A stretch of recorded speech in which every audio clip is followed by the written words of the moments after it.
Hello, let's play not Need for Speed Underground, because this is Need for Speed World, but it's Underground. But the event's called Underground. Let's go.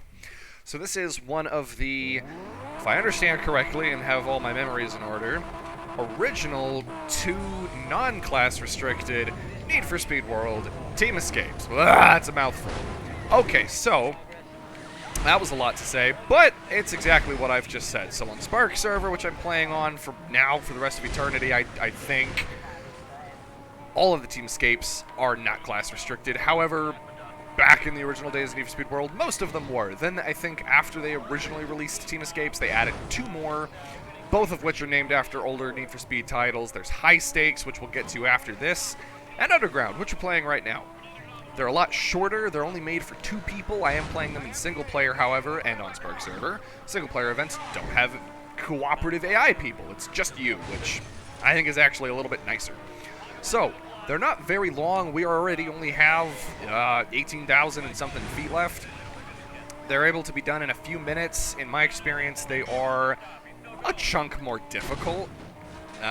Especially if you end up choosing a lower grade vehicle. I will probably be sticking with A and S class vehicles for these couple. And then I'm not sure what I'm doing next. And good job me running over the spike strip, blasting all 4 tires to non-existentness. Anyway, so yeah, like I say, these aren't very long. They're short and sweet.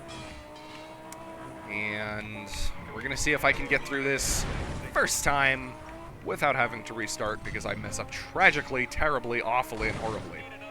Something I'm thinking about while I'm driving this, I like this car a lot. It's the Lamborghini Gallardo LP5604 Spider.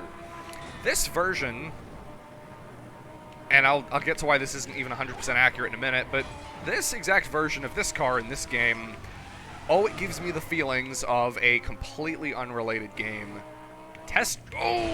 Okay, I almost got the spike strip. Anyway, back to what I was saying. Test Drive Unlimited.